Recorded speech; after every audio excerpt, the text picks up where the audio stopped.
Thanks for being here. Subscribe to Cheating Stories Best, so you don't miss new stories. When I was about 31 years old, after 10 years of marriage, my parents died in a tragic accident. What makes it even more heartbreaking is that it was not due to a drunk driver or a truck driver falling asleep at the wheel. I almost wish it had been something that quick and merciful. But that was not the case for my poor parents. They were driving home during a storm when the rain suddenly intensified, turning into a heavy downpour. My father did not even have time to notice the danger. According to the police report, the car's brakes failed, and the vehicle crashed through a barrier and fell into the river. The current was so strong that the car was instantly carried downstream. It eventually became lodged on a rock in the middle of the river, nearly a quarter of a mile from the road. The police told us that the official cause of death was drowning. I cannot imagine a more terrifying way to die. Knowing you are running out of air, knowing that death is coming, and being powerless to stop it. I still have nightmares about it, although not as frequently as I once did. In these dreams, I am sitting in the back seat with them. The car swerves off the road, soars through the air, and crashes into the river. At first, it floats like a buoy on the surface before beginning to sink. The water rushes around the car with such force that we cannot open the doors. Then one of the windows shatters, and water pours in, rapidly filling the cabin. That is usually the moment when I wake up in a cold sweat. Caitlin always used to comfort me when I had those nightmares. She would hold me tightly and whisper that everything was going to be all right. Thankfully, I have not had that particular dream for quite some time. So, imagine my shock when I suddenly woke up again in pitch darkness after having the same terrible dream. But this time, everything was different. This time, Caitlin and I were in the front seats, and Maddie was in the back seat. My heart was pounding, and my clothes were drenched in sweat. I looked around and could barely see my own hands. I felt glass on my knees and on the floor beneath me, crunching under my shoes. There was no moonlight, and not even the faintest glow of artificial light. It was complete darkness. I shook my head and was immediately hit with a sharp pain. That was a mistake, but as the dizziness faded, the dark spots in my vision slowly disappeared. I unfastened my seatbelt and, to my relief, did not feel any serious injuries. I started thinking that perhaps it was time to invest in a newer aircraft. This old one lacked many of the advanced safety features that come standard in modern planes. As I reached down to the floor to look for a flashlight, I found it, unhooked it, and switched it on. At first, the beam was blinding, but eventually my vision adjusted. It was the first time I had truly looked at myself since the crash. The float of the seaplane must have hit the water quite hard. My legs ached, and I had a pounding headache. I touched my forehead and, thankfully, there was no blood, just a large bump. I used the flashlight to check my legs and arms. There were a few scrapes, but nothing serious. I slowly stood up, feeling the plane shift slightly beneath me. I did not know the extent of my injuries, so I moved cautiously. When I shone the flashlight out of the window, I saw palm trees to the right and a beach directly in front of the windows. To the left, I saw the reflection of the water, which meant the plane had been washed ashore and was now lodged sideways in the sand. That brought me a bit of relief. Things could have turned out far worse. I could have remained out at sea, bobbing on the water and hoping the plane would not sink. Looking toward the engine, I saw no signs of smoke or fire, so whatever damage had occurred had already run its course. The plane rocked slightly again, and I realized that one of the floats must still have been in the water. I needed to secure it somehow before the tide pulled the aircraft back out. I walked to the door on the right side and looked outside, scanning the ground below. There was only sand. I opened the door and jumped down, but I immediately collapsed in pain. My right leg hurt far more than I had anticipated, and it gave out completely when I landed on it. I stood up again and carefully tested my weight on it. The pain intensified, but the leg held. I silently thanked God for small miracles. At least it did not seem to be broken. The pain was terrible, but there was no sign of a fracture.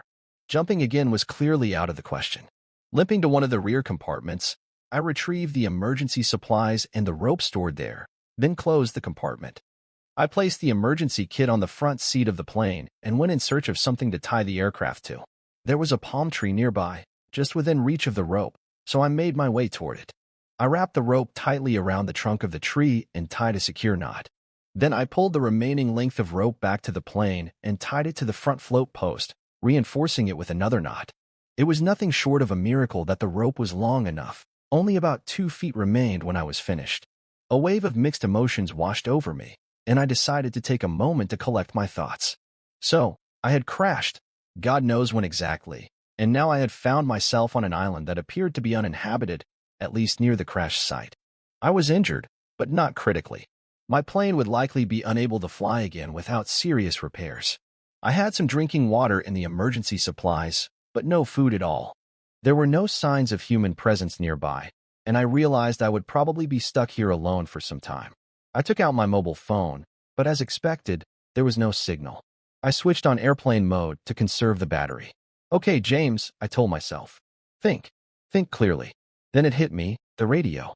I remembered transmitting my coordinates, or at least what I believed were my coordinates, to the dispatch service. The problem now was that this island clearly did not have the unpaved runway the air traffic controllers had mentioned. Perhaps they had confused this location with another, or perhaps the information had been outdated or incorrect. They will likely begin searching for me in the wrong location.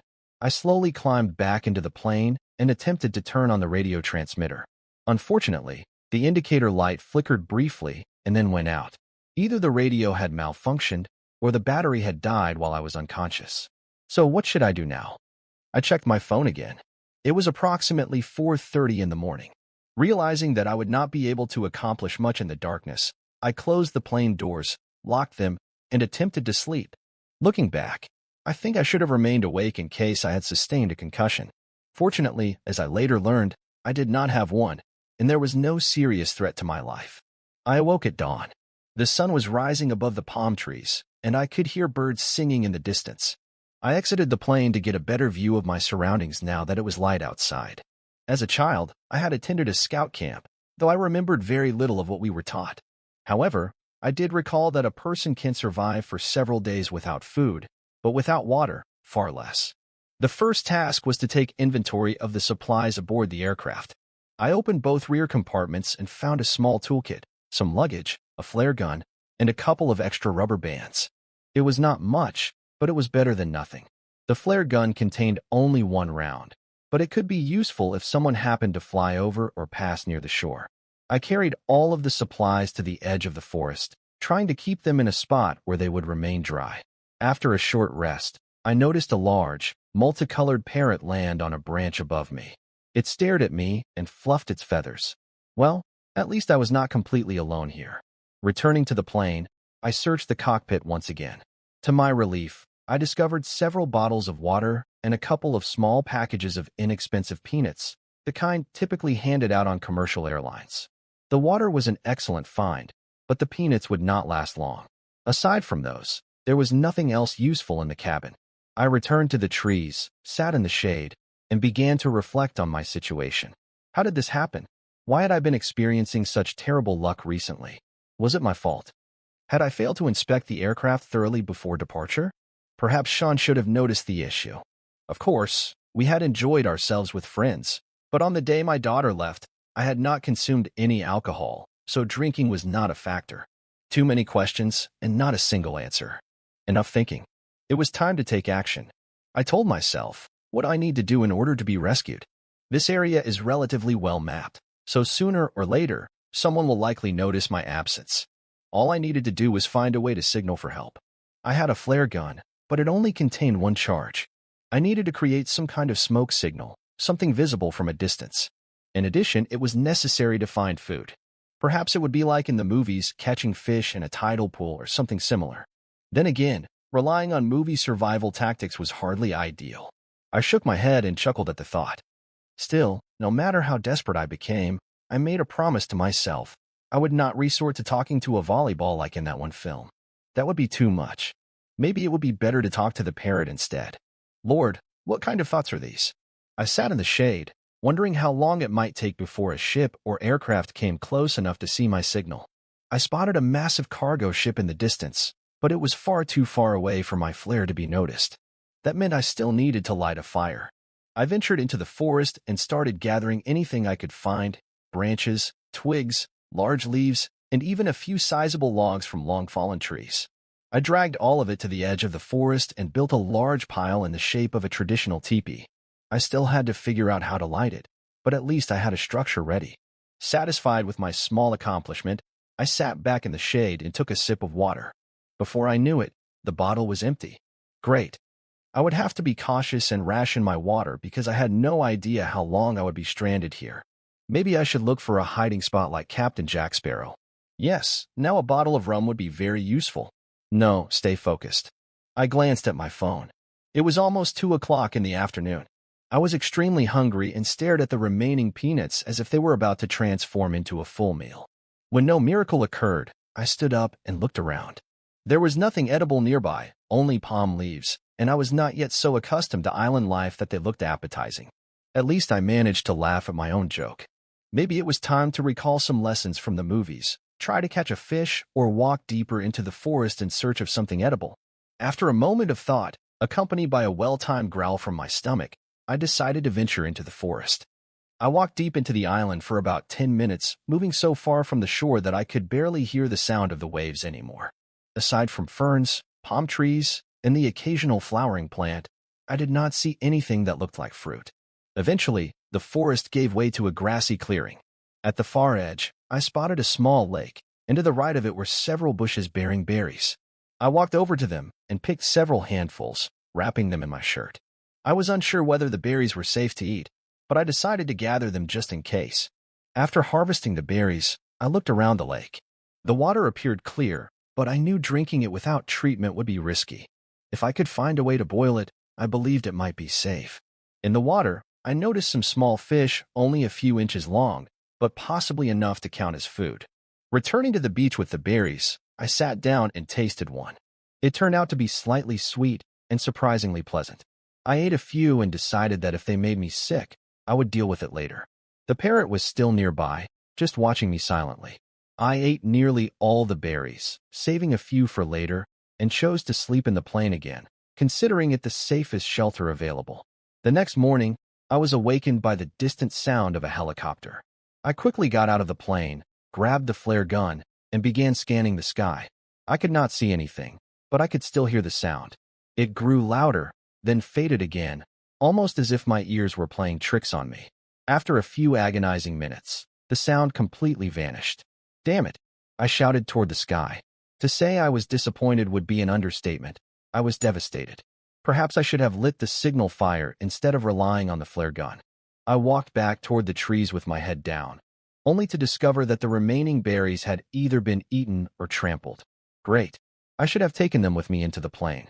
It looked like some animal, or perhaps that parrot, was enjoying a feast at my expense. Now I was hungry again and had no food. I decided to return to that clearing with the lake. I managed to find a couple more berries, but it was clearly not enough to sustain me. As I looked into the water at the small fish swimming just below the surface, at the edge of the pond, I decided to try catching at least one fish with my bare hands. It took quite a long time. I stood there, feeling somewhat foolish, for what seemed like an eternity, waiting for one of the fish to swim close enough. What was I thinking? That a fish would simply swim into my hands and allow itself to be pulled out of the water? My survival skills, it seemed, left much to be desired. Once again, my mind drifted back to the events of recent years. Maybe, I thought, if I had retired earlier, none of this would have happened. We often talked about retirement and traveling together. I took a deep breath, reflecting on a future that no longer existed. At last, one fish was careless enough to come close. I grabbed it. Although it struggled violently, I struck it hard against my knee several times, something I had seen done in movies.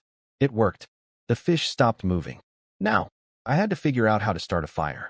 I do not smoke, which meant I did not have a lighter. I wondered if there was anything on the plane I could use. If there was still some charge left in the battery, I might be able to create a spark by connecting 2 wires. The chances of success were slim, but I had no better options. There was also the traditional method, rubbing a stick on a stone. We had been taught this technique at scout camp, but back then, we used specially prepared sticks ideal for starting fires. Unfortunately, those are not exactly available out here.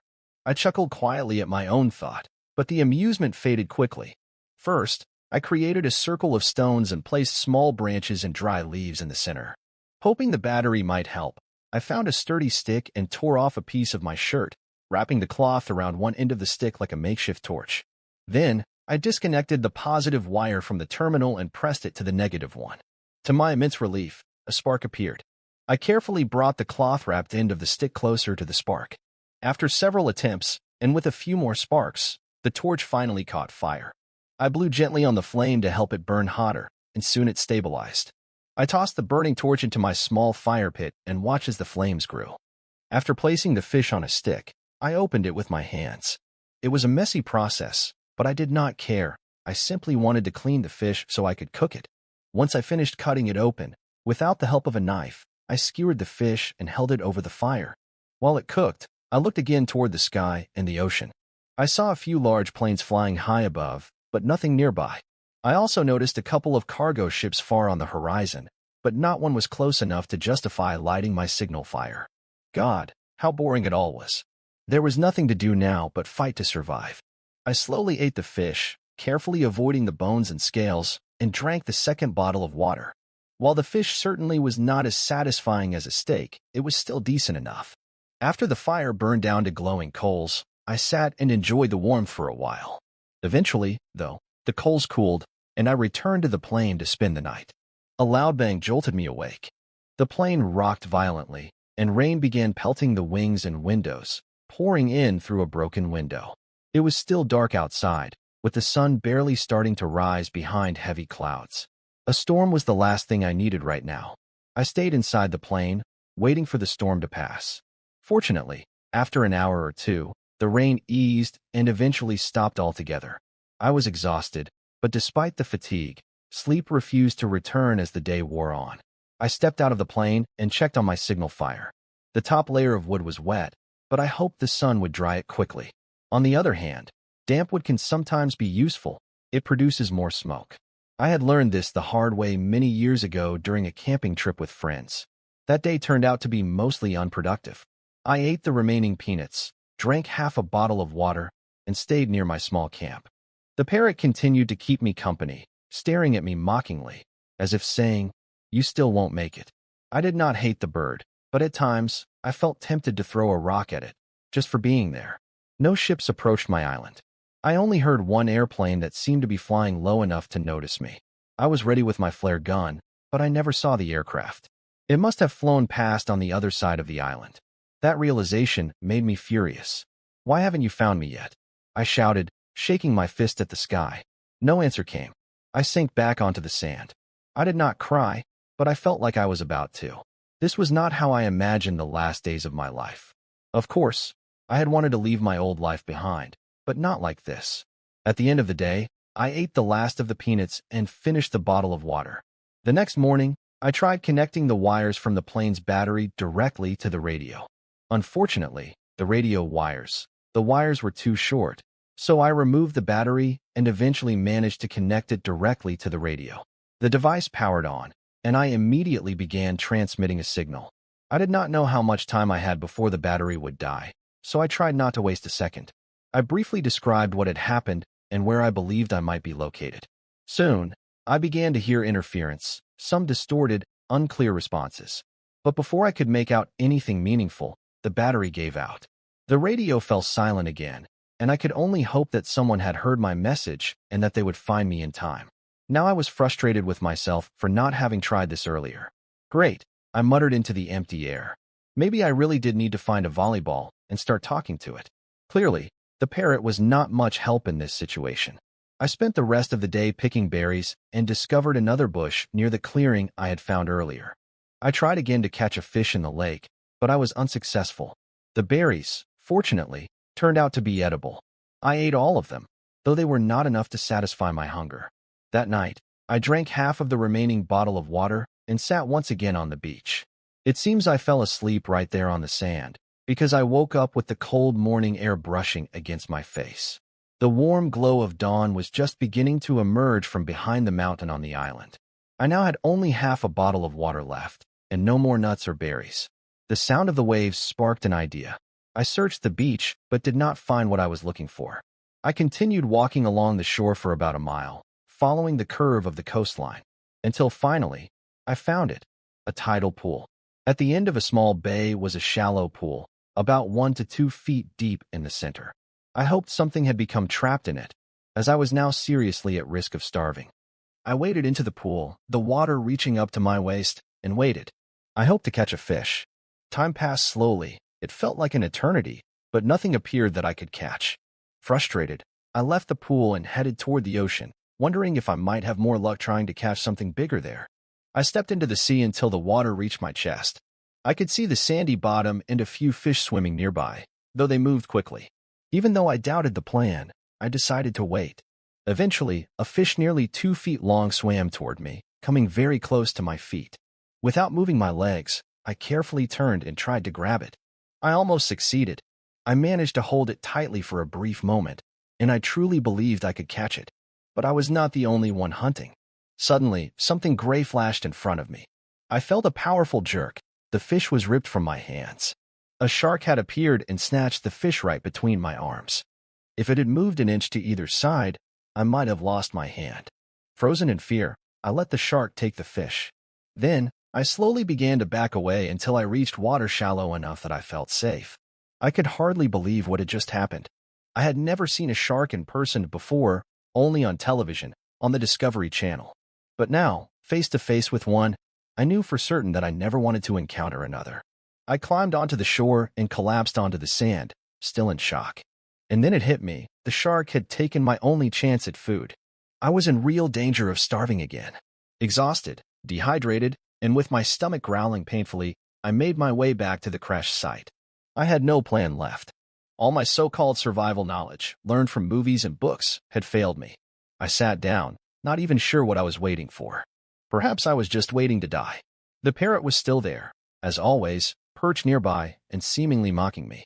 This time, it even made a loud squawk and tilted its head to the side, as if amused by my misfortune. I no longer cared. My eyelids felt heavy, and I climbed back into the plane. Before long, I had fallen into a deep sleep.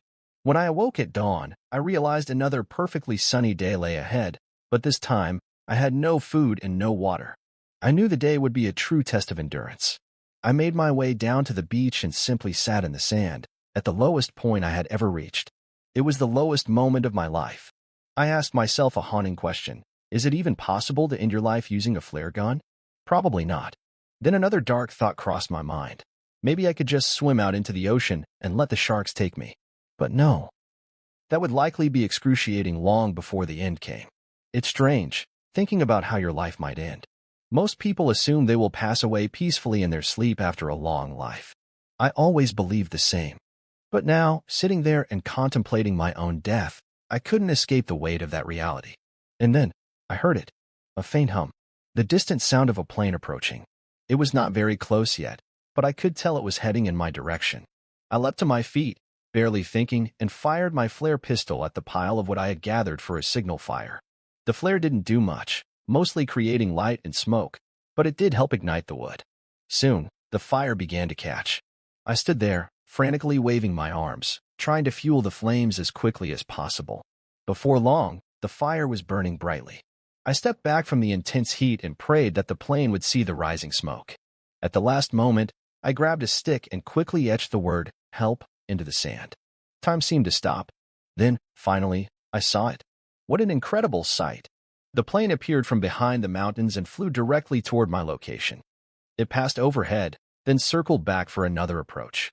The aircraft slowed down. Hope surged through me for the first time in what felt like ages. I started jumping and waving my arms, desperate for attention. Obviously, the plane couldn't land to pick me up, but on its next flyby, the pilots dropped a box. Inside it, I found water and a blanket. I sat down, drank some water, and waited, feeling a sense of relief as I hoped for more help to arrive. A few hours later, I was rescued by a boat. I had never been so happy to see people in my life. "Thank you, Coast Guard. Thank you so much, guys," I told them. They shrugged it off, simply doing their job, but I was incredibly grateful. On the boat, a medic examined me, and when we returned to shore, I was taken to a clinic. The doctor told me to rest and drink plenty of water. Overall, I was fine. They also informed me that one of my friends would be coming for me soon. I must have fallen asleep while waiting because when I woke up, the sun was setting, and Sean was standing next to me, smiling as he saw me stir. "Sean, man, it's so good to see you," I said. "James, I'm just glad you're okay. We were all so worried when you didn't come back. Then we heard you sent a radio message for help after the crash. A fishing boat received it and turned it over to the Coast Guard. Thank God for that. Let's go home. I replied, feeling a wave of relief. We returned to Malachi, and as we walked along the pier to my boat, I noticed a woman standing next to it. Caitlin. Damn, what is she doing here? I muttered aloud. Sean looked at me, then said, she came after Maddie called her. I don't know why she's here, but maybe this will help you get some clarity. I didn't want to see her at all, but Sean was right. I needed answers from this woman who had betrayed me. I wasn't going to make it easy for her. After everything I'd been through, almost a week stranded on that island, I had little patience left. Caitlin, why are you here? I asked coldly. James, please, she said, her voice trembling. I'm probably the last person you'd want to see, but I had to come. Maddie called, and I booked the first flight. Why did you have to come? I shot back. Did you want to remind me once again how you betrayed me with Cyrus? Tears welled up in her eyes, but I didn't stop. I came here to try to forget you, she said, voice breaking. I know it won't help, but I'm trying. I dedicated my whole life to you, she said, her voice trembling. I know I've made mistakes. Please, if you've ever loved me, just listen, she sobbed, but managed to pull herself together. I remained silent for a moment, weighing her words. This was it. The moment I could finally get answers and put an end to this once and for all. They'll listen, I said coldly, but after that, you'll leave. She nodded, and I led her back down the pier to the gazebo where we could sit. I sat down opposite her, my body tense, waiting for her to speak. The anger in me had subsided a little, but the hurt and betrayal still festered. I just wanted to go back, to rest, and try to forget. I really regret what I did, she began, her voice soft. I know it doesn't mean much now, but I still love you. I scoffed. But not enough, is it? She didn't answer right away, and I could see the sorrow in her eyes. I know I messed up, and I'll regret it for the rest of my life, she continued. I just want to tell you everything, and hope that one day you can forgive me. I waved a hand, signaling for her to continue. Cyrus started hitting on me a few months ago, she said, her voice wavering. It was around the time you took that contract to deliver aid to Oklahoma after the tornadoes. At first, it was just flirting, just words. He'd been like that before, but every time you left, he'd show up. I think that's when I started doubting you. I was silent, listening, the frustration building up inside me. He'd say things like, has James called yet? Or I wonder if he goes to bars when he's not around. At first, I didn't think much of it, but he kept pushing it. He made me think you might be cheating on me. And you believe that? I asked, my voice hard. When did I ever give you any reason to think I was cheating? She hesitated, then nodded slightly. Honestly, no, but his constant hints started to take their toll on me. I even started joking with you when you were gone about the young girls you might meet, and you always responded as if it was just a joke. But after what Cyrus said, I started to doubt myself. I didn't know how to respond to that. She was still talking, her words slipping out in a rush. I know I should have talked to you, but it just felt easier not to. And then, one night, when you were gone, he came over again. After a glass of wine, he asked if you'd called. I did call you. Do you remember that? That night you said you were at a bar or something, she said, her voice barely above a whisper. Yeah, I was at Hooters having a late dinner. It was pretty loud, I replied. What did you think? I was at a bar looking for someone to sleep with? Not at first, she admitted. But I heard women's voices in the background, and then you said you had to go after we finished talking. Cyrus told me that you liked to sit around and have drinks with young men when you were away. He said he had done that with you a couple of times. I could feel my anger bubbling up again. I was furious. The more I thought about it, the angrier I got. Besides, your work always distracted you from me. She seemed to hesitate, then continued, Okay, skip to the part where you fell right between his legs. I could hear the bitterness in my own voice now. I was done holding back. She could see how badly she had hurt me. I'm sorry for everything, she said, her voice shaking slightly. That night, he sat next to me.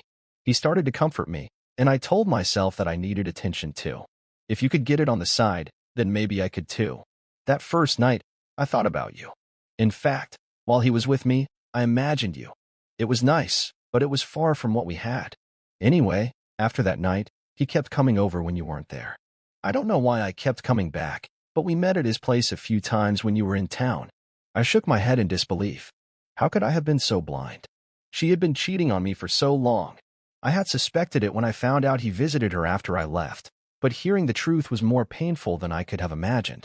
That night, when you were with those government guys, Cyrus came to my place. She showed me the pictures. Up until that moment, I was just mad at you for thinking you were cheating, but those pictures made me so angry that I decided I needed revenge. God, I was such a fool. If I had looked at them more closely, would it have changed anything? Probably not. You were already over the line. I can't believe I didn't suspect anything. You were a great actress. I never wanted to hurt you until that night when he told me you were with that guy and his two strange associates. I lost control. I decided you had to face the consequences. I wanted you to feel what I felt, what it felt like to have your heart crushed. I can't say it was right, but that's what I thought at the time. Yeah, well, congratulations. You almost killed me that night, and you destroyed the love I had for you, I said. I still remember all the good things we had, but I can never go back. I thought you were cheating on me, she said softly, her voice shaking. I don't care.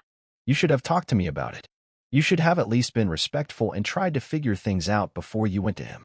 Did you know he was going to kill me? And why the hell didn't you call the cops?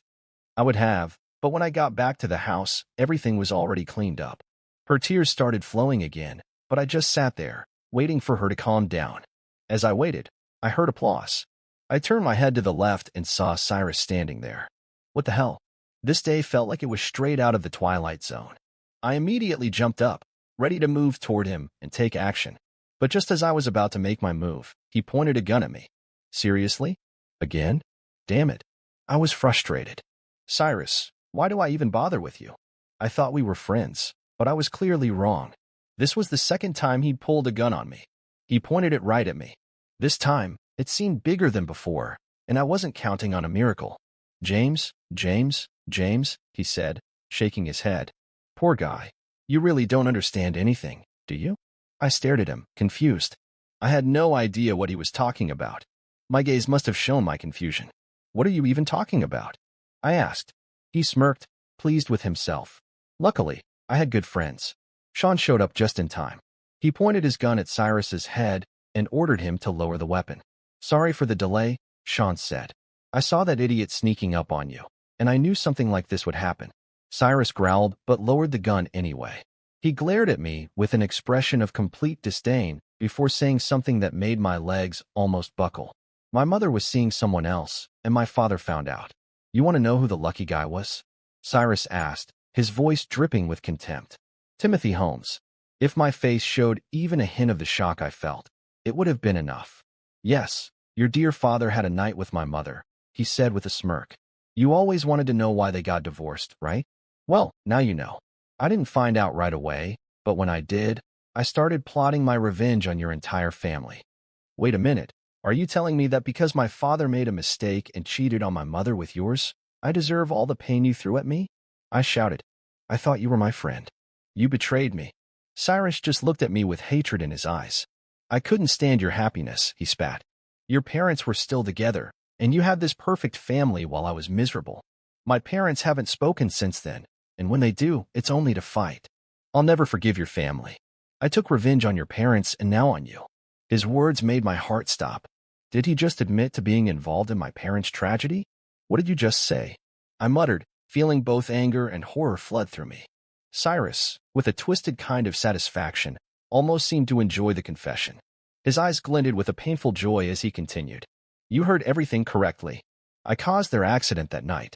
The storm was an accident, of course, but that's not the important part. I couldn't believe it.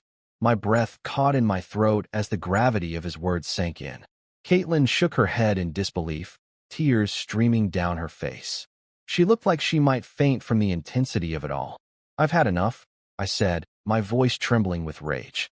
I'm calling the police. You'll rot in jail for this.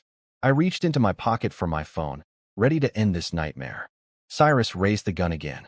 A deafening shot rang out, and my ears started ringing as though I had just been to a loud concert. But when I opened my eyes, I saw Cyrus lying on the ground. I looked up at Sean and nodded in gratitude. There was probably so much adrenaline coursing through my veins right now that I was literally on edge. In an attempt to release some of the built-up anger, I kicked his lifeless body, feeling a slight sense of release. As my anger started to subside, I sat down on the bench next to Caitlin. It's finally over, I breathed. I think now is the time to call the police, don't you think? They both nodded in agreement, and I called. I explained the situation, and soon, the police arrived at the scene. Shootings don't happen every day on our island, so the authorities took their time examining everything. They took statements from us and investigated the scene thoroughly. Once the interrogation was complete, we were allowed to leave. Caitlin and I walked down to my boat. The police told us not to go too far until they completed their investigation. I had no doubt they would uncover everything about Cyrus. My main concern, however, was whether Sean would be charged with murder. Once we were on deck, I offered Caitlin a drink. "So, what will happen to us now?" she asked. "Let's be the best parents we can be for our daughter," I said. "But as for us, it's over, Kate. Too much has happened." She nodded slightly, her eyes glistening with understanding. "You're right, of course. I could have prevented all of this. Now, I have to live with the consequences. I regret every decision I made and wish I could go back and fix it all." "I understand," I replied. "But we can't go back. Whatever happens, Kate, I forgive you." "Thank you," she said softly. I probably deserved it more than I realized. We really had nothing more to say to each other after that. I told Caitlin she could stay in one of the available cabins for the night and wished her well. When she left in the morning, I was just relieved to be home, and I truly believed that Cyrus wouldn't be following me around anymore. The difficult conversation with Caitlin, though painful, helped me fill in some of the missing pieces. I didn't feel any better about the situation, but it felt like things were finally starting to make sense. After she left in a taxi, my daughter called. She was obviously worried about my health, bombarding me with questions, speaking so quickly that I barely had time to understand her. "What happened? Are you okay?" "Mom called. Is she okay too? She said she was coming to see you. Is she okay?" Calm down, honey. Everything is fine now. I was rescued after my plane crashed. Your mom is moving back to Virginia, but I'm fine." I heard a slight sob from the other side of the line. "Baby, are you okay?" "Yes, Dad. I'm just really glad everything's okay with you. Sean called and said you were missing. I was so worried, and Mom asked why I had to tell her." "I'm sorry, Dad." "It's okay, Maddie. I'm glad she came. We were finally able to talk about what we should have talked about long ago." "Yes? And how did it go?" she asked, her voice tinged with hope. I tried my best to be gentle with my response. "Honey, we talked, but it didn't change what happened. We'll both be here for you, and that's probably the best we can do, be there when you need us." "Okay, fine. I just wish things could have turned out differently, that's all." I sighed deeply. "Maddie, I want you to understand something. I loved your mother more than anything in the world, and you were the second most important person to me, right next to her. She loved me too, but that wasn't enough for her. I can't change that. Just don't repeat our mistakes. Always be honest with the person you love, even when the truth hurts. And one more thing, always keep your promises. I always try to keep mine because I expect the same from others. It's the old golden rule." "I know. I've heard it," she said softly. I decided to change the subject. "Okay, enough about me. How are you doing with your studies? How is Sarah doing?" She laughed for a minute. "That's my dad, just off the island after the crash, and he's asking about my studies and personal life. Priceless." I laughed along with her. "I always want to know how you're doing. It's just inevitable when you're a parent. But you still haven't answered my questions, have you?" "Everything's fine with my studies, Dad. We just started the semester, so there's a lot of boring preparation going on. And Sarah is doing great. We're living together now, renting an apartment near the university." "Okay, just call me if you need anything. I'll be grounded until my plane is repaired or I find another one. Take care of yourself." "I love you, Dad." "I love you too, Maddie," I replied. We disconnected, and I took a deep breath before sitting down at the table in the wardroom. This had been the second busiest week of my life. Of course, my marriage had its ups and downs, but nothing like this year. I quickly poured myself a drink, drained a glass, and went to bed to rest. The next day, I called the police to inquire about Sean, assuming he had spent the night in jail. They couldn't reveal much, but they did say he would either be charged or released that day. It turned out the Maui County prosecutor decided not to press charges, citing that everything had happened in self-defense, which was confirmed by witness testimony. That evening, Sean and I decided to celebrate by visiting the beach hut again and then returning to the yacht the following week after his release. I booked a service to transport my aircraft back to our dock. Sean said he could fix most of the damage, but I would need to order a new window and some engine parts. I placed the order, tried not to disturb him, and let him do his thing. Howard came over a couple of times, and we played cards and drank together. He asked how I was doing and mentioned that Tanya was interested in me. She had tried to call me when I was stranded on the island, but he didn't know where I was. He suggested I call her. It would have been foolish not to, so I decided to do just that. I immediately dialed her number. She was relieved to hear everything was okay with me and urged me to come visit her in Los Angeles. After a short but very positive conversation, we hung up. I spent the rest of the day organizing my trip to Los Angeles, booking a hotel room near the airport just in case, although I was hoping I could stay with her. Sean assured me that the plane would be ready when I returned and that he and Tammy would get our business moving forward. I told them to make sure the plane was not only operational, but also fully equipped for emergency situations.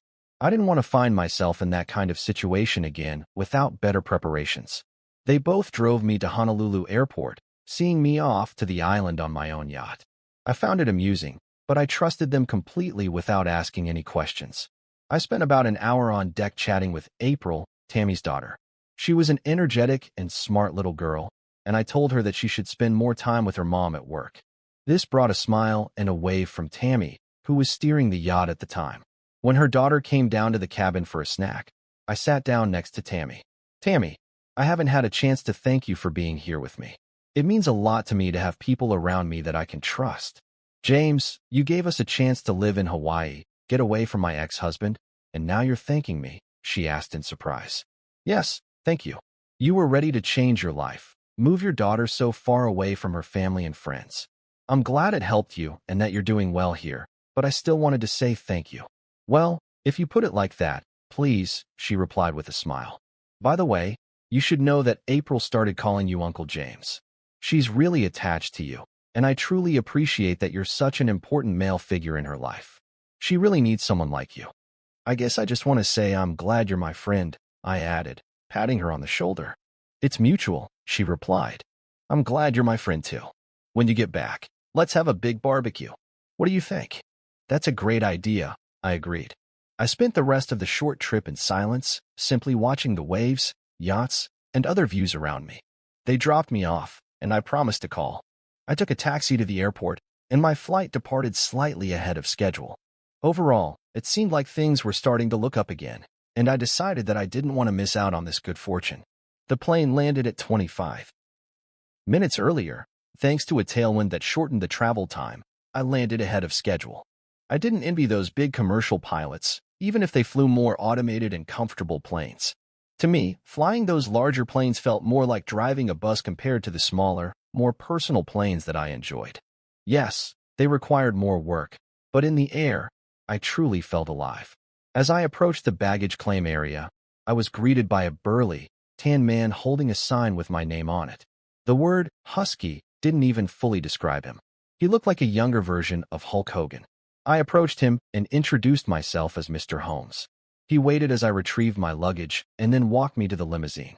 After opening the back door, he said, Miss Pierce wanted to meet you in person, but unfortunately, she was unable to. However, I will take you to her house. The drive to her house took almost 40 minutes, but it was the most comfortable ride of my life.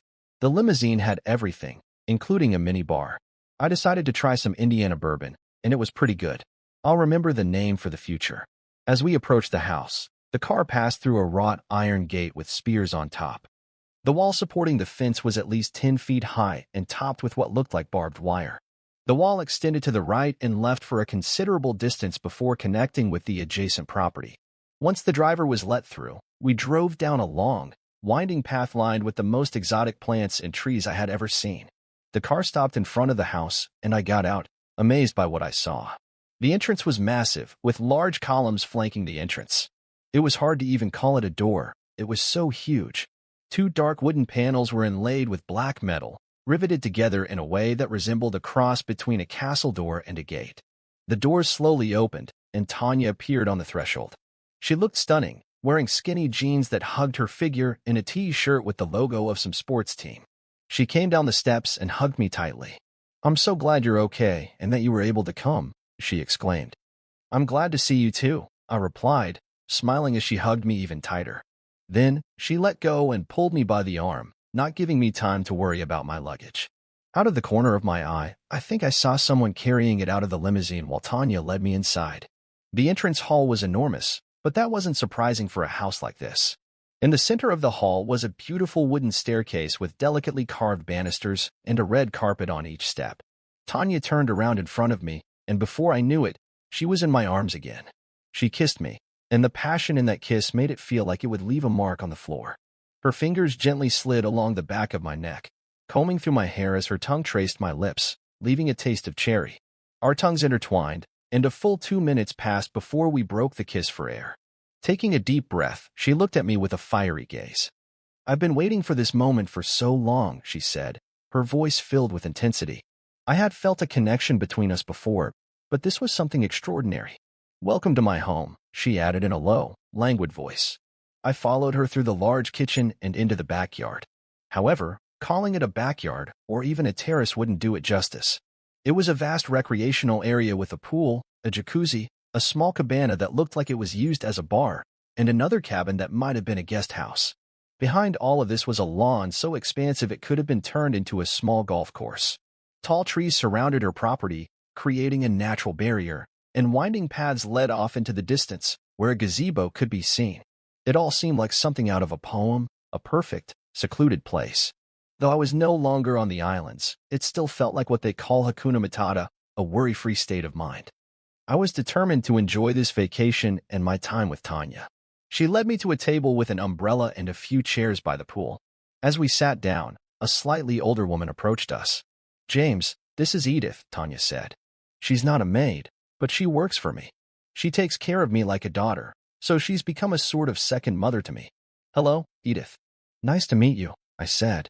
"Nice to meet you too," Edith replied with a warm smile. "Should I bring you something to drink?" "I'd like a glass of ice water," I responded. It was quite warm outside, and I felt a bit dehydrated. "Can I have a glass of sweet tea, please?" Tanya asked. "Of course, I'll be right back," Edith said before heading off to the kitchen. "How are you adjusting to being away from the islands?" Tanya asked. "Tanya, it's a little strange. I really wanted to see you, but I must admit, I was so used to the slower pace of life on the islands. I'll probably need some time to get used to the hustle and bustle of the big city again." "You're in the right place," she replied with a sly smile. "My home is a refuge from all the city chaos." We sat on her terrace, enjoying our drinks and sharing stories about what had happened since her visit to Hawaii. She told me that filming for a new movie would begin in a couple of weeks, and she was preparing for the role by reading the script. She also had another script in her hands from an unknown director who wanted her opinion. To be honest, much of her story wasn't entirely clear to me because I wasn't familiar with the world of Hollywood, but I was sincerely happy for her success. After nearly an hour, Tanya suggested we go to dinner. She named a place she had already been to and seemed to enjoy, and we made plans to head out soon. I hoped I would like it. The restaurant was called Providence on Melrose Avenue. I had never been to this city, so I trusted her choice. I was just glad to spend time with her. I put on my only pair of khakis and the light blue button-down shirt I had brought for the trip and waited for her in the main lobby. She seemed to be taking a long time to get ready, but I knew how women can sometimes take longer to dress, so I waited calmly. Edith offered me a drink, and I gladly accepted a glass of 12-year-old scotch. She called it cheap, saying she had half a bottle of 25-year-old scotch hidden somewhere in her office. A minute later, I heard footsteps upstairs and looked up to see Tanya descending toward me. She looked like a vision of beauty, as if she had stepped out of a dream. She was wearing a white dress with one narrow strap on the right shoulder, which gracefully hugged her figure down to her calves. The deep V-neckline showed a hint of her bust and a touch of cleavage.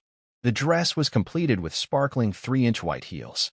I must have stood there speechless for a full minute. Her smile was radiant, and her bright red lipstick contrasted perfectly with her dress. Her brown hair was curled and flowed smoothly over her shoulders in soft waves. When she reached me, she turned gracefully, allowing me to admire her from all angles. "Well, how do you like it?" she asked. It was probably the most naive question I had ever heard, but I responded the way she deserved. "You're absolutely gorgeous." "I'm amazed by your beauty," I said, and I truly meant it. She literally took my breath away. The limousine was already waiting for us at the entrance, and I offered her my arm. I offered my hand so she could sit gracefully in the back seat. She settled down next to me, and in a couple of minutes, we were already heading to the restaurant. During the trip, we enjoyed a glass of light, fruity white wine, and casually chatted about how we would spend the evening after dinner. Honestly, I already had an idea of what I wanted after dinner, and I hoped she was thinking the same thing. When we arrived at the restaurant, we were greeted at the entrance by a doorman who opened the door for us. From the outside, the restaurant looked rather unassuming, despite its reputation as one of the best seafood restaurants in the city. However, as soon as Tanya stepped onto the sidewalk, several paparazzi with cameras immediately rushed toward us, shouting questions. Tanya, who is this man? Tanya, is this your new boyfriend? Tanya, tell us about the new film. Who is Tyler? Are you dating someone new? These questions quickly mixed into a cacophony of voices, and I simply took Tanya's hand more tightly, leading her to the entrance of the restaurant. Once we were inside, we were greeted by the hostess and taken to the main room. The restaurant's interior was incredibly stylish, with sophisticated design and meticulous attention to every detail.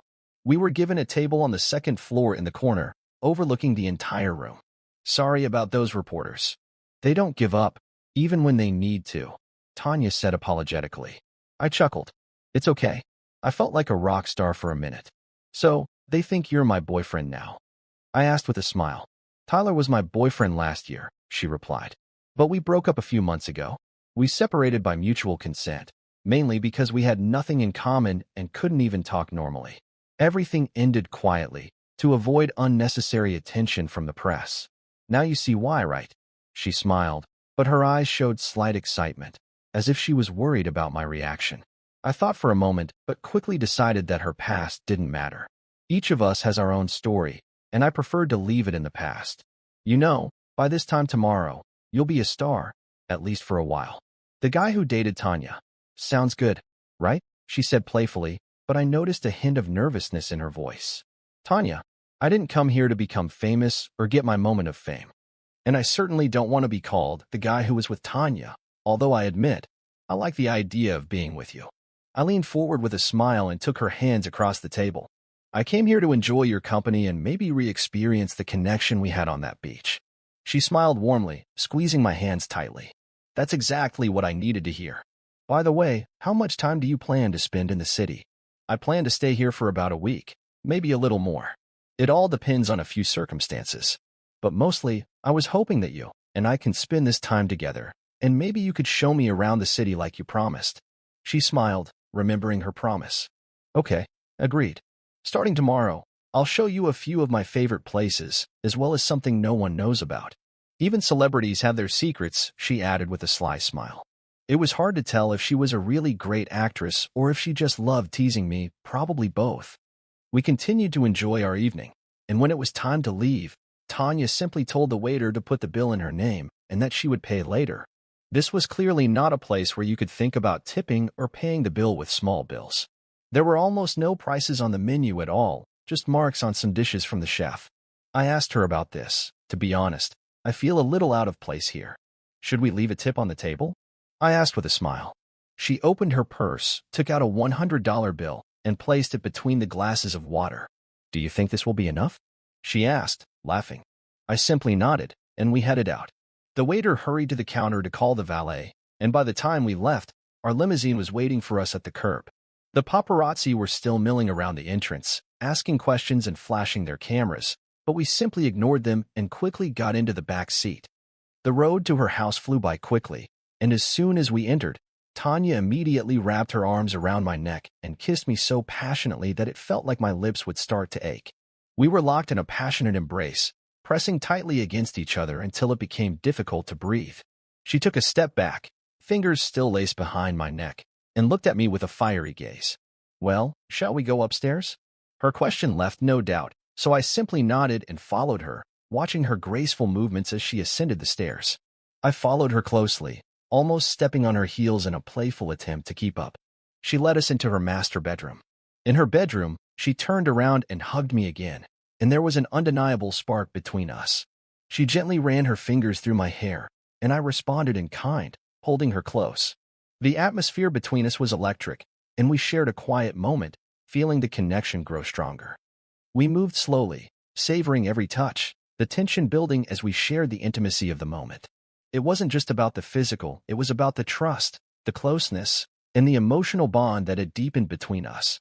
We shared a meaningful connection that spoke through gestures and quiet, unspoken understanding.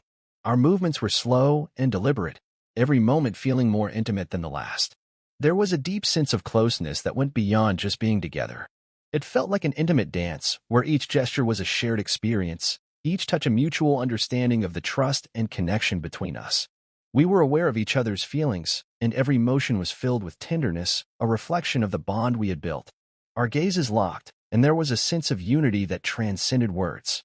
It was a moment of pure connection, where everything else faded away, leaving only the feeling of being completely in tune with each other. It was a moment unlike any other, a connection that felt deeper and more intimate than anything I had ever experienced. In her eyes, I saw love and devotion that didn't need words to be understood. We continued to move together, feeling our hearts beat in sync, as if they had become one. Her breathing quickened, and I could feel her body tense, as though preparing for something inevitable and beautiful. Her arms pressed me closer, and I felt her heart race. In that moment, I wanted nothing more than to be with her, to help her experience the fullness of the moment, to share in the joy and depth of our connection. It was as if we were climbing a mountain together, each step a victory, and I didn't want the climb to end.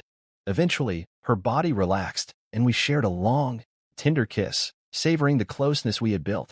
Her lips were soft and warm, and in that kiss, we conveyed everything we couldn't say in words, our story, our feelings, our love. When we broke away, she smiled, her eyes sparkling with joy and happiness, and I felt a warmth spread through me, knowing she was happy and at peace. "I like it when you're around," she whispered quietly, her voice full of sincerity. "It makes me feel protected." Her words hit me deeply, and I smiled, feeling overwhelmed by the love between us. I held her close, cherishing the moment, wishing it would never end. We lay together, enjoying the silence, the closeness, and the deep trust we had in each other. In that moment, there was nothing more than us, our hearts, our breath, and the feeling that this moment was real, just for us. As we lay there, the calm of the night settled around us. I propped myself up on my elbows, looking into her eyes, feeling peace wash over me. Slowly, we drifted into sleep, the quiet connection lingering in the air. I woke up the next morning and looked at her for a long while, grateful for the gift of this moment. I felt lucky to have her by my side. About 20 minutes later, she began to stir, muttering softly and turning toward me, holding me close. It was clear she didn't want to get out of bed, and I was content to stay there with her. But eventually, nature called, and I gently pulled myself away, heading to the bathroom. When I returned, she was still peacefully asleep, and I stood in the doorway, grateful for the peace she brought into my life. It reminded me of how my ex-wife Caitlin had once made me feel, how this woman, too, had breathed new life into me, helping me forget the shadows of the past. I returned to bed, and we spent the morning in a slow, gentle embrace, taking our time, savoring each moment. It was different from the passion of the previous night. This time, everything felt softer and deeper. We didn't leave the bedroom until midday, when hunger finally nudged us to go outside. After a light breakfast, we spent the rest of the day together, driving around the city in her sporty Honda 2000. She could have afforded a more expensive car, but she said she loved the way this one looked. We visited the Getty Center, where I marveled at the gardens and exhibits. The day felt magical, made even more so by her company. She also took me to the Nethercutt Collection, a fascinating old car museum, and later we went to Griffith Park. In the evening, we enjoyed a dinner at a beautiful restaurant. We went to a nightclub called La, and it truly lived up to its name. The place was packed with people, and her fame ensured we had no trouble getting in.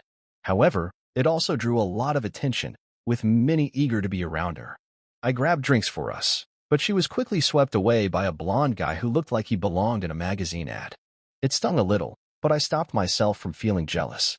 Instead, I took a seat at a small table for two, waiting for her to return.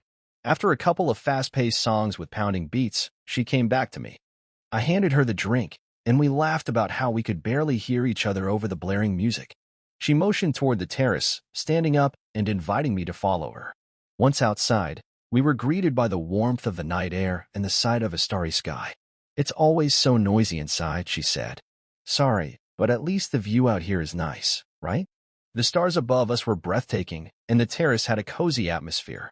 A few couples were scattered around, and a group nearby was laughing and chatting. It felt peaceful and intimate. "James, I want to visit you again soon," she said, her voice softer now. "They'll be filming for another 2 weeks, but after that, I'd love to come see you." "I'd really like that," I replied. unable to hide my smile at the thought of her visit. We spent about another hour in the club, drinking cocktails and even dancing. Yes, I joined her on the dance floor, even though I wasn't as spry as I once was. The club was full of life, but stepping outside felt like a breath of fresh air. While I appreciated the energy of techno music, it wasn't quite my style. The contrast of the club's buzzing atmosphere with the quiet outside made me feel at ease, and for a moment, I just focused on my thoughts. A couple of days later, my vacation came to an end. I had soaked up as much of the Los Angeles sun as I could, but we didn't spend the entire time in romantic marathons. Still, every morning and evening was dedicated to enjoying each other's company, sometimes with passion, sometimes with tenderness. On the flight back, I had to be honest with myself. I was 42, and while I still kept in shape, time was slowly catching up with me. Tatiana was in her prime, successful, and full of energy. Would I be able to keep up with her? What exactly was our relationship? Was she just my lover, or was there something more to it? I decided to leave these questions for another time. When I returned home, I found out that Sean had ordered new parts for the plane, and it would take another week to fix it. I told him to go ahead with it, but in the meantime, I planned to take a boat instead. After discussing it with Howard, he agreed to let Sean stay for a few nights. I left the bay, following the coastline, and found a secluded beach with no houses in sight. I dropped anchor and decided to relax on the deck. As I sat there, I thought about Caitlin, Tatiana, and even Kim, the friendly concierge. Eventually, I went inside and made myself a light salad for dinner. The calmness of the waves, the absence of city noise, everything around me brought a deep sense of peace, and I slept like a baby. When I woke up at dawn, I felt completely refreshed. I decided to spend the day productively. Feeling rested, I realized it was the perfect time to start writing my memoirs. Sitting on the deck, I reflected on my time spent on the desert island. Maybe my story wouldn't be the plot of a film, but the idea of recording it felt important. It might never be published, but for me, it would be a form of therapy, a way to make sense of everything I had gone through. I grabbed a notepad and pen and began writing. Inspiration flowed easily, and within an hour, my hand began to cramp from writing by hand. I had forgotten how tiring it could be. I took a break, massaging my fingers, and snacked on a sandwich as I sipped on a drink, eager to continue. I made myself a cocktail with that same beach rum I had been missing so much, savoring the flavors. Then, I returned to my writing, continuing until the sun began to set. By the time I finished my third glass, my handwriting had become increasingly sprawling and clumsy, so I decided to put the diary aside until the morning. The next morning, despite the soreness in my fingers, I started working again, but I wrote less diligently. My hands were still sore, so I decided to take it easy and not overexert myself, while still enjoying the process. Back at the marina, I met up with Sean and Howard, and we had a great evening over dinner and a few glasses of wine. We may have had a bit more alcohol than we intended, and I jokingly thought that Howard must have a secret plan to leave early. He clearly wasn't being too cautious with his health. He had an infectious zest for life, and I suspected he lived the way he wanted, without worrying too much about the consequences. The next morning, I received a call from Tatiana. "Hi, James. Just wanted to let you know that filming took longer than I had hoped. I can only come to you in 2 weeks," she said, and there was a note of regret in her voice. I didn't want to sound like I was reproaching her. "Don't worry, you can still come. Just let me know when you're free." "Fine, of course. Definitely. I really want to be there with you," she responded, her voice carrying a barely noticeable playfulness. I was immediately struck by a rush of emotion, and I felt a deep sense of longing in response to her words. My excitement was instant, and my reply came just as quickly. "You have no idea how much I want this," I said, my voice sincere. She laughed softly and sighed, then added, "Well, I'll have to finish my work quickly to make sure I can get there as soon as possible." "Warm your bed as soon as possible," I said, feeling a surge of excitement as I made the request. She laughed softly, then sighed, "Okay, James, I have to run. See you soon." We hung up, and I felt real feelings for this woman beginning to emerge within me. But then doubts crept in. After all, she was a famous actress. What could she possibly see in someone like me? An ordinary person, no less. Of course, there was a wonderful physical attraction between us, but could she truly perceive me as someone important in her life? I spent the entire evening thinking about it, but no answers came before I fell asleep. The next day, Sean informed me that the necessary parts for the plane were still being shipped. That's when I had an idea. Since we have time anyway, why don't I go visit Tana in Los Angeles? I asked Sean. To my surprise, he enthusiastically agreed. Damn, great idea. I really need a little break from this thing, he said, nodding at my plane. The next day, Sean and I were back on a plane to Los Angeles. Of course, I didn't particularly care for the city itself, but the thought of seeing Tana was incredibly motivating. We rented a car, and on the way to her house, I booked Sean into a hotel nearby, just in case Tana didn't want him to stay in the guest room. When we arrived at her house, Sean whistled as he looked at the impressive gate and expensive cars parked out front. Well, there's a whole party here, he said, raising his eyebrows. The gate was open, and several cars were indeed parked in the driveway. I wondered if she was hosting a gathering. I parked the car and walked to the door. I pressed the doorbell and waited for an answer. Soon, the door was opened by a well-known actor named Skip Cruz. He was dressed casually, with his shirt unbuttoned, and seemed a little drunk, or perhaps under the influence of something else, but at least he smiled. Hey, guys, are you here for the party? He asked. Yes, I'm Tana's friend, I answered. Do you know where she is? Yeah, she's out back, he said, pointing towards the patio. We followed him through the house and out to the terrace. There, I saw Tana lying on one of the lounge chairs, relaxing in the sun, enjoying the peaceful atmosphere. The setting felt serene and welcoming, and I couldn't help but feel happy to see her again. It was her ex, Tyler Palmer. In that moment, I felt like my whole world had collapsed. I had known it was too good to be true. Skip led us onto the deck and, pointing at me, said, Hey, honey, this guy says he's your friend. It seemed that everyone around was aware of what was happening here. Tana opened her eyes, froze for a moment when she saw me, and then gasped, quickly covering herself with her hand. James? God, what are you doing here? I thought you were still in Hawaii. She jumped up, grabbed a towel, and rushed into the house. Hey, honey, what's wrong? Tyler asked, clearly surprised by her reaction. I turned to Sean, who was standing beside me, just as stunned as I was. Let's go, Sean. Looks like surprise visits aren't a good idea, I said, trying to remain calm. Tyler gave me a confused look, and I responded, Well, she's all yours. We made our way back to the exit, but just as we were leaving, Tana came running out of the house, hurriedly putting on a robe. James, wait, she shouted, catching up to me. I stopped and turned to face her, a mixture of pain and confusion swirling inside me. Tana, you don't need to explain anything. I should have guessed it myself, I said, trying to hold on to whatever dignity I had left. She hesitated, clearly unsure of how to explain herself. James, it's not what it looks like. Tyler, he's just an ex who comes by sometimes. There's nothing between us. I sighed, feeling that her words were completely unconvincing. Then why were you without clothes? And he was in only his underwear. I asked, my voice cold. She looked away, unable to find an answer. That's exactly what I thought, I muttered. I paused for a moment, trying to steady my emotions. You know, I'm glad I had the opportunity to get to know you. I hope everything works out well for you here. Tana stepped closer, her voice trembling. Please, James, give me a chance to explain myself. I don't want it to end like this. I really enjoy being with you. Sean was already in the car, and I opened the door. No, Tana, I think we've said it all. You liked me too, but I can't be with someone who lies to me. You told me you were busy filming and couldn't come see me. If you had at least been honest about having other things going on, things might have been different. But instead, you decided to lie. I took a deep breath. Goodbye, Tana. I got into the car and closed the door, looking at her one last time through the window. She stood there crying, but I wasn't sure if she understood why I made the decision. Perhaps this was just the reaction of someone used to getting everything she wanted. It hurt, but I reminded myself that we weren't married. I had, like a fool, convinced myself that we had something more. As they say, assumptions lead to disappointment. We returned to the hotel and spent the night there before heading back to Malachi the next day. During that time, she left me several messages and even a voicemail, but I deleted them without listening.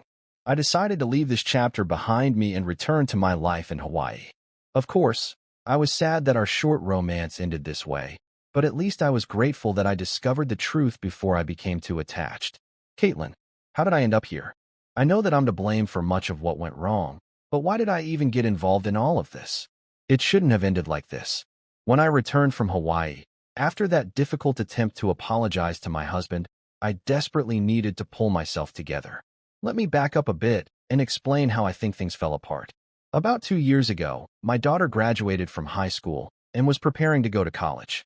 I was so proud of her, and it felt like nothing could go wrong. I was on top of the world. My husband worked a lot, which sometimes irritated me, but our marriage was strong. I loved him more than life itself, and I still do. She spent the summer after her graduation traveling with her best friend, and this was the first time I truly felt the emptiness of our house. I also worked, so I didn't sit at home alone, but in the evenings, the loneliness began to weigh on me.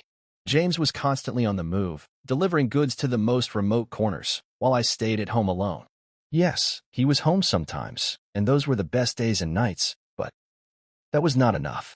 I tried to tell him how much I missed him and how hard it was for me to cope with it, but either he didn't understand me or he thought it was temporary.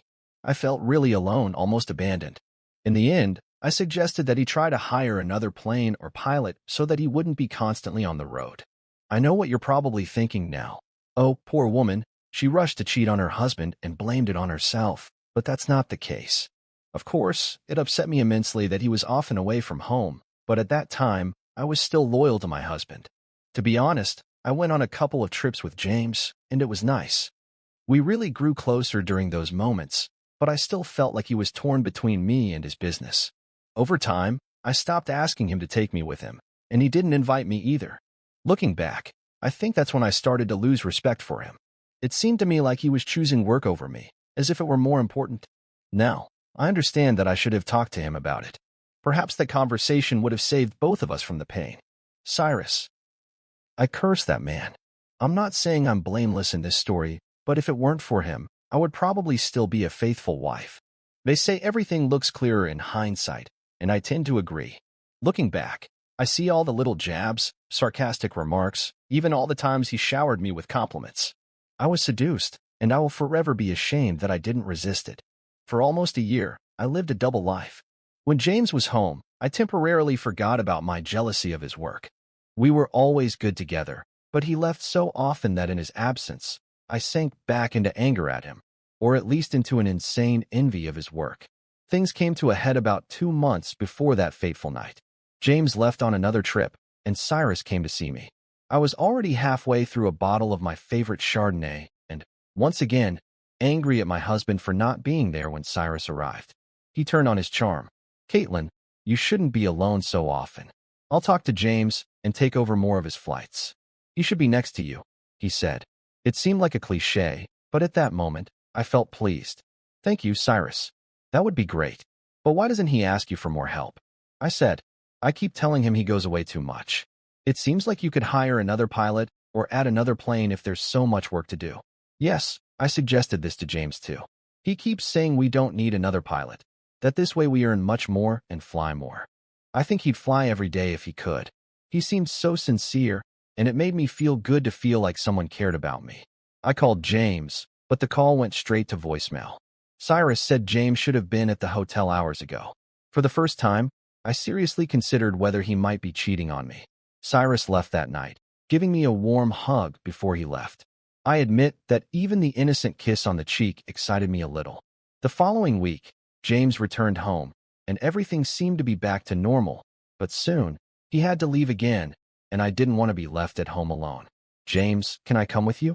I really need a little break from this place, and I miss you," I said. "Honey, I'd love to take you, but the plane will be filled to capacity with supplies, and we also need to take an emergency official, so there won't be room for you," he replied. I was furious. I barely spoke to him the rest of the evening, and when we went to bed, I didn't say, "I love you" back when he said it to me. The next morning, I woke up alone and felt terrible because I hadn't apologized or said goodbye. Of course, Cyrus came to see me later that day to check on me. I told him what James had said, and he looked puzzled. I didn't hear of anyone flying with him on this trip. "There should have been enough space," he said, thinking for a moment. "Well, probably nothing special, though from time to time we do pick up last-minute travel companions." James was gone for 2 days. The next night, Cyrus came to see me again, and by then, I was already half drunk on my favorite white wine. At that point, I was quite tipsy and glad to see him.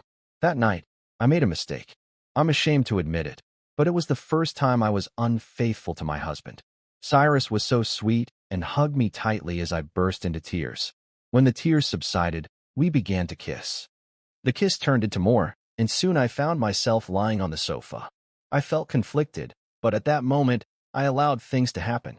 I later told James that, even though it was a mistake, I had thought about him while I was with Cyrus. It was the truth, though I knew it didn't make it right. Cyrus did what he did, and I am not proud of my actions. Afterward, we lay there together for several minutes, breathing heavily. I began to feel overwhelming guilt, followed by self-hatred. I cried again, and Cyrus, sensing my distress, stood up and silently composed himself. I was filled with shame and regret, knowing I had made a decision that would hurt not just my husband, but myself as well. I simply asked him to leave, and he left without saying a word. I tried to pull myself together and, crying, went to bed. Thank God my daughter was spending the night with a friend. The next day, I was shocked at how foolish I had been. How could I have done this? I had thought James might be cheating on me, and I was furious about it. But how would he feel if he knew about the events of the previous night? Luckily, when James returned home, life seemed to return to normal. He noticed I was withdrawn and quiet, but I convinced him I was just tired. The next few times he left, I didn't even ask if I could go with him. As soon as he left, Cyrus came to see me again. After everything that had happened, I was filled with anger. Cyrus, don't even dare call me. I'm not going to cheat on James anymore. I'm sorry if you're upset. I just wanted to know how you were. I'm worried about you, and the last thing I want is to hurt you, he said. I relented and let him into the house. We spent time together again that night and the next morning. We were intimate in my bed, on the floor, and even in the shower. I couldn't explain why it felt so good, but as soon as he left, I was consumed with guilt. How could I continue betraying James? The thought of losing him made me sick with myself. I was determined to never let Cyrus into my life again. But on the eve of our wedding anniversary, I found myself angry at James for leaving for a meeting. In an attempt to fill the loneliness, I drank a couple of glasses of wine. Then Cyrus showed up again, saying he had proof that James was cheating on me. His words hit me like a ton of bricks. Kate, I'm so sorry, but I had to show you this. I'm tired of seeing him hurt you and lie to you, he said, throwing photographs on the table. When I saw James' face, I screamed. If only I had looked at the woman in those photos more carefully. I regretted so much, but now all I could think was, if only I had known sooner. I owed James so much for all the pain I had caused him, and I knew it was true. We might never be together again, and I'd have to live with that. At least we had met, and I hoped we could at least be friends for her sake. I decided to write him a letter, hoping it would somehow be enough. My first attempt at an apology had failed when I was set up by Cyrus again. I had no idea where he had come from, as I certainly hadn't called him. I was relieved when he disappeared. I shuddered thinking about it. I decided I would send James the letter, hoping that it might be enough. People make mistakes, and I will forever be ashamed of mine. Cyrus manipulated me, and now I see it. However, his actions do not justify mine. I allowed him to persuade me to cheat with him, and I failed you. I failed us. The affair lasted about 2 months, until that night. Yes, it did come, when you left me. I was desperate that night and barely knew what I was doing, but the next morning, I kicked him out and told him never to come back. I finally found the strength within myself, although by then, it was too late for it to be good for us. I'm so sorry that it happened the way it did. I wish all of this could be undone. I never wanted you to get hurt physically. I hope you know that. I just wanted you to feel the pain that I felt. When I thought you cheated on me, it shook me to my core. When he hurt you, I think I went into shock. I barely heard him leave and didn't know what to do. I should have called an ambulance, but I just sat there. You lost consciousness, and it felt like everything was moving in slow motion. I didn't see any blood, and I only realized you were still breathing. But most of all, I could only feel my own heartbeat. The only person I could think of in that moment was Sean, so I called him. I was like a zombie, barely remembering what I said to him. I think I told him you were hurt and needed help. After hanging up, I just got up and ran. I ran to the bedroom, threw on some clothes, jumped in the car, and sped off. I didn't even know where I was going. When I reached the edge of the city, I stopped, opened the door, and threw up everything inside me. I spent the night in the car, and when I woke up, I drove home on autopilot and erased all traces of that terrible night. James, if you never want to talk to me again, I understand. I wish I could take back every terrible thing I did. I apologize for the betrayal. Will you ever forgive me for trusting you so little and believing him when he said that you were cheating on me? Lastly, I am sorry that I hurt you and destroyed our family. With love, Forever, Caitlin James, when life gives you lemons, make lemonade. This is what my mother always told me when I was a child. It's a shame that it doesn't always work out that way. Lately, my imaginary lemonade has always turned out too sour, and I've had to add a lot of sugar just to make it even bearable. So much has happened lately that I just wanted to relax, but it's been difficult to do so with the constant chaos in my mind. When I close my eyes, I can still see Caitlin with Cyrus on my couch. I can still hear him laughing and saying that he was the one who killed my parents. I still see that beautiful woman, Tanya, sitting by the pool. Why with me? What did I do to deserve all this recently? I finally received a call from Tanya, who warmly apologized for the unpleasant incident that happened at her home. I like you, Tanya. I really do, I said. If you haven't noticed, I'm a one-person person, and I expect the same from my partner. Yes, Tyler was there, but we're not dating anymore, she replied. It looked different, though. You were without clothes, and he was almost without anything. Like a simple equation, 2 plus 2 always equals 4. Plus, you lied to me about those extra days. I understand that I have no right to control you, but I don't like it when people lie to me. I didn't lie to you, I answered quietly. We actually filmed a few extra scenes. Okay, what do I need to do for you to trust me again? I asked. I don't know, she said. Trust is earned, and it's hard to earn it when we live so far apart. Sorry, I have to go. Goodbye, Tanya, I said, ending the call. This woman was a mystery to me. She was a good 10 years younger than me and incredibly successful. I thought there was something personal between us, but now, who knows? She's an actress. Maybe it was all just an act. Fortunately, life began to improve in some aspects. The plane was repaired, including several spare parts and upgrades that I requested in case of emergency. Obviously, I wasn't as prepared for flying around these islands as I should have been. Sean and I went over the basic procedures to ensure the aircraft was better equipped for the future. Tammy and Sean were incredibly happy to work with me in Hawaii. Tammy's daughter, Amber, began coming to our office more often as I suggested. Tammy acted displeased at first, but it was clear that she truly enjoyed spending time with her daughter. They were together whenever Amber didn't have classes. Heck, even Howard seemed to enjoy life more, although this could perhaps be attributed to the sheer amount of spirits he consumed. He really loved my tropical pineapple cocktail after he ran out of his favorite scotch one night. Maddie was a great student and kept me up to date with her life. Things seemed to be getting pretty serious between her and Sarah, and I said that was great. She also felt it was her duty to tell me about her mother's life, although I would have preferred to do without such news. Apparently, Caitlin was seeing a therapist for a variety of issues and wasn't going out or seeing anyone. I told Maddie to give her my best wishes but stressed that I didn't need to be kept in the loop. Caitlin is free to do whatever she wants with whoever she wants. I received a letter from her but haven't opened it yet. I noticed that she listed a return address with the last name Holes rather than her maiden name. Sighing, I threw the letter on the table. With the festive season approaching, we had been very busy. While transporting tourists around the islands, I met a lot of interesting people and a few not-so-interesting ones. I once drove a couple from New York who had come to renew their wedding vows, and there was this one time with 3 guys and 1 woman who were apparently all in relationships with each other. I'm not entirely sure about it, but it looked that way. They acted like teenagers, constantly hugging and kissing, and I felt like a taxi driver in New York, watching all of this. The strangest passenger was a man whom I can only describe as a monk or priest. He said he came to find himself and God. He was an older, bald man with tattoos in place of his hair, which resembled symbols that I could call Native American, although I didn't really know for sure. When I dropped him off and asked when to pick him up again, he simply replied, "God will tell you when I'm ready." We definitely made him sign a waiver of liability in case he didn't come back. Apart from these interesting flights, not much happened in my personal life. I spent time with friends but made no real effort to find a new partner. Sean kept pushing me to call Kim, but I told him that while she was beautiful, she was half my age. Howard tried to persuade me to contact Tanya a couple of times, but I couldn't bring myself to do it. Honestly, I realized that I was tired of glamorous ladies and the drama they bring to life. Time passed as it should. I heard from Howard that several publishers were interested in my story, which I was glad about. Although I didn't really care about the money, it was nice to think that something good could come out of everything that had happened.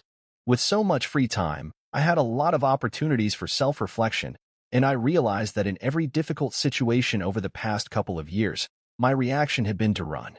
When everything fell apart with my wife and Cyrus, I ran away to Hawaii. When things got serious with Tanya and she turned out to be less serious towards me, I ran away again. Only when the problem overtook me did I stand my ground. When both Caitlin and Cyrus came for me, each with their own goals, only then did I not run away. Maybe I didn't run away because I was given no choice. Maybe because I was finally ready to face the consequences of my actions. I decided I'd had enough. Maybe I was the one who needed a therapist, who knows? But I decided to put an end to it, firmly and once and for all. From that point on, I was determined to solve problems face to face. Time continued to pass, and suddenly, spring had arrived. Summer was approaching, and we were once again preparing for the busy tourist season. One evening, I invited everyone to dinner. Sean brought Kim, yes, the same sweet girl from the resort where I had stayed, and Tammy brought her daughter Amber. We had a wonderful evening, and as we finished our last drinks, I felt a sense of calm. My new family was nearby, and for the first time in a long time, I felt truly happy. I raised my glass and said, I want to propose a toast. You have all been there for me through both good times and hard times, and I trust you more than you can imagine. To my family. Everyone supported the toast almost unanimously, saying to the family. We all drank, and decided it was time to call it a night. I was about to get up from my seat when I felt a hand on my shoulder. Isn't it too late for another round? A painfully familiar voice rang out. There was silence at the table, and I turned around, seeing Tanya smiling at me. I definitely didn't expect to see her here. Why had she come? What did she want from me now? We were just about to leave, said Howard, raising an eyebrow slightly. But maybe James will stay for one more drink. He nodded at me, almost questioningly, before getting up to say goodbye. Sean and Tammy also stood up, wished us good night, and headed out. I watched them leave, then looked at Tanya, who sat down opposite me. She waved to the waitress and ordered a whiskey on the rocks before turning back to me. Hello, James. Nice to see you again. I'm glad to see you too, Tanya, I replied. Honestly, this is quite unexpected. What brings you here? On vacation again? Something like that, she answered. Listen, James, before you say anything, I just wanted to apologize again for that incident. I really miss you and the connection we had. I can't explain it, but when we talked, everything seemed so natural. I came here in the hope that we could explore this connection further. But Tanya, I interrupted, what about your big career in Hollywood? What about Tyler and all your fans? I moved here to start my life with a clean slate, and I have no plans to return. I don't see how I can fit into your world. She narrowed her eyes as if my words bothered her, and her face became serious. If you remember, I told you that I grew up in a small town. I haven't always lived in this world of fame and fortune. My life hasn't always been easy, so don't judge me too harshly.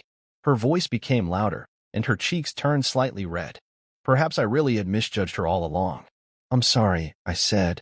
I can't imagine what it's like for you to live in that world. I had a very difficult year, and when I came to you, it seemed, to me, it felt like everything was repeating itself over and over again.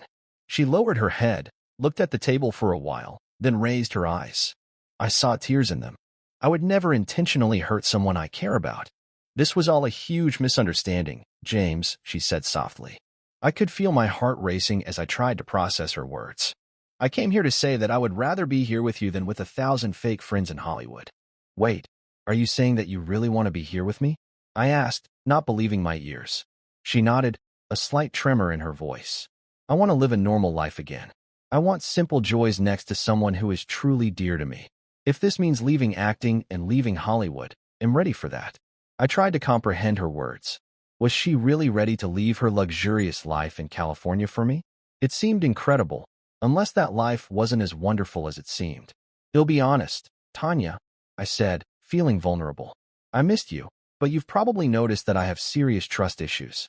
I know, she replied quietly, her eyes filled with understanding. And I myself have many questions that I need to solve. But I'm ready to try, if you are ready with me. It was an honest question.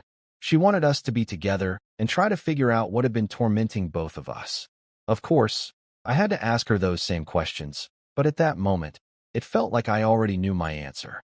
If caution hadn't brought me any good in the past, maybe it was worth taking a risk. Okay, so what's your plan? I asked. Her face lit up with disbelief and joy, as though she had expected me to reject her outright. I was hoping that I could stay with you, she said. Yesterday, I put the house up for sale. Surely the journalists are already discussing my hasty departure, but it doesn't matter to me anymore. I told my agent that I've had enough and am quitting acting.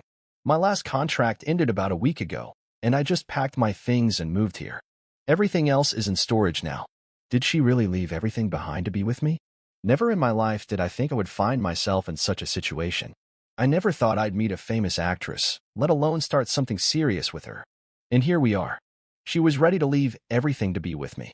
A sudden feeling of relief washed over me, as if someone had rescued me from emotional turmoil.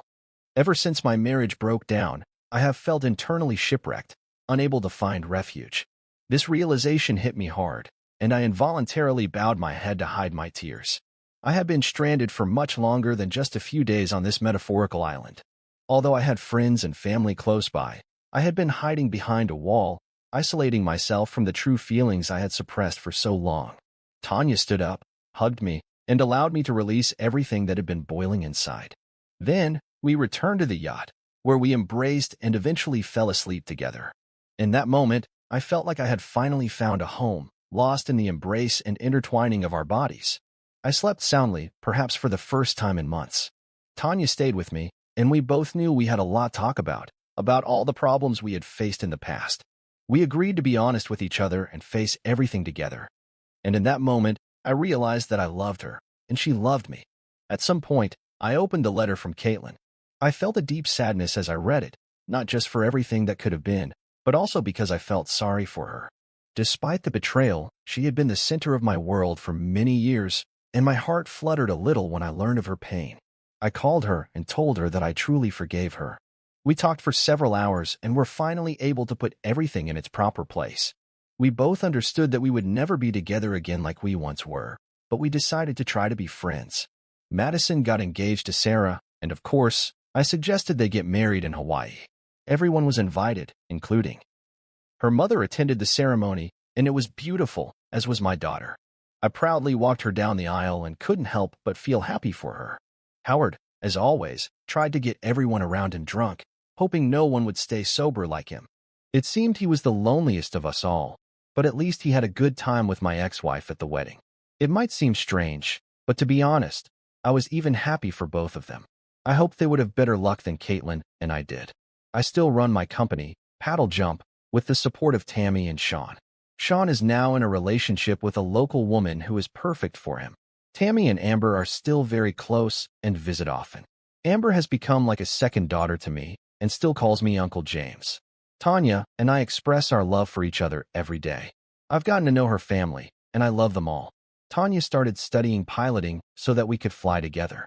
She hasn't expressed a desire to have children, but she loves being like a second mother to Maddie and an aunt to her brother's children. Her friends Diane and Marcus visit us twice a year and always joke about our first rowdy beach vacation. Tanya has been invited several times to star in new films, but she always politely refuses. She is sincerely happy in her semi-retired state. My story eventually found its audience, although it was far from a bestseller. I added a few chapters to it about what happened before, and the publisher decided to release it. The book sold well, but I had little interest in the money. All in all, life has been wonderful. I can't say it's perfect, but whose life is? At least I've finally found people I love, and now I have a future to look forward to, with a smile every day. With this feeling, I kiss Tanya, wish her good morning, and as we watch the sunrise, I understand that I have finally found my paradise.